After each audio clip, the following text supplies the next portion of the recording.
Bonjour. Le jour se lève sur la campagne belge. Ça sent un mélange d'effluves de voitures et d'herbes mouillées. Moi, je trouve surtout que ça sent l'écurie.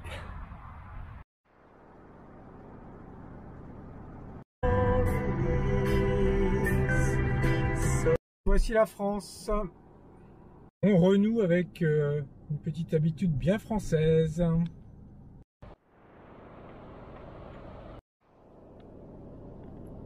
Me voici en Île-de-France.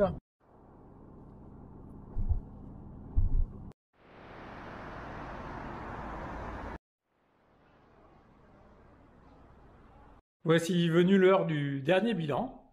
De retour chez moi. Heureux qui, comme Ulysse, a fait un long voyage. Et oui, c'était un long voyage. J'ai parcouru plus de 8200 km en 49 jours et j'ai traversé 8 pays, sans compter la France et la Belgique. Quelles sont les top visites que j'ai faites? Je dirais en numéro 1, Gdansk, le centre-ville de Gdansk, superbe. Ensuite, les plages du nord de l'Allemagne et du sud de la Pologne, qui sont dans la continuité, sur la même île, on s'en souvient. La navigation entre Turku et Stockholm, magnifique, d'un archipel à l'autre, avec ces passages entre les petites îles. Et le marché de Riga. J'ai appris beaucoup de choses, je vous en ai parlé au fur et à mesure sur l'histoire et la géopolitique de ces pays. J'ai révisé mes connaissances sur le libéralisme et le communisme à l'aune de ces expériences vécues par ces gens-là.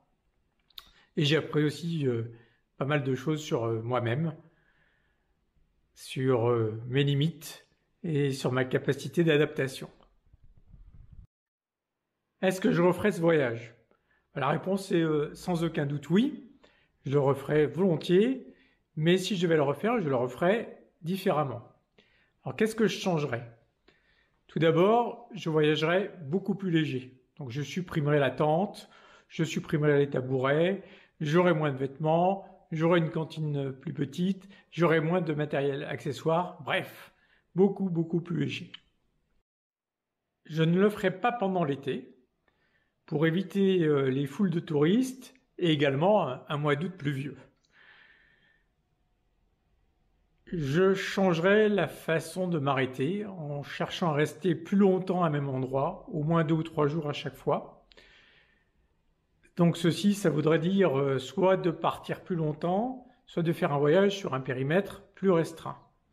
Et l'idée en faisant ces arrêts plus longs, c'est de pouvoir rencontrer des gens, de nouer des contacts, d'échanger davantage. Et j'envisagerais donc de dormir chez l'habitant. Si Juliette ne peut pas faire tout le voyage, je préférerais qu'elle fasse la deuxième moitié, que nous rentrions ensemble, de façon à éviter cette séparation déchirante qu'on a vécue. C'était pas cool du tout.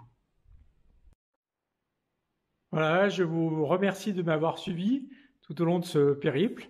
Puis j'espère que j'en ferai un autre bientôt et qu'on aura l'occasion de se retrouver.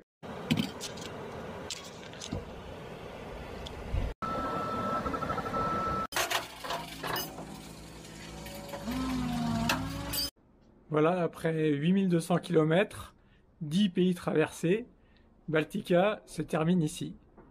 Je vous dis à bientôt pour un nouveau voyage. Bye bye.